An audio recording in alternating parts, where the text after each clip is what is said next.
There are 3 intermuscular spaces of scapula: the quadrangular space, the upper triangular space, the lower triangular space. We will discuss them one by one. Number 1. Quadrangular space. Boundaries. Since it has 4 sides, so it has 4 boundaries. Superior.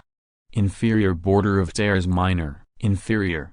Superior border of teres major. Medial. Long head of the triceps brachii. Lateral. Surgical neck of the humerus. Contents of quadrangular space. It has 2 contents. Axillary nerve. It innervates the deltoid and teres minor muscles. Posterior circumflex humeral artery.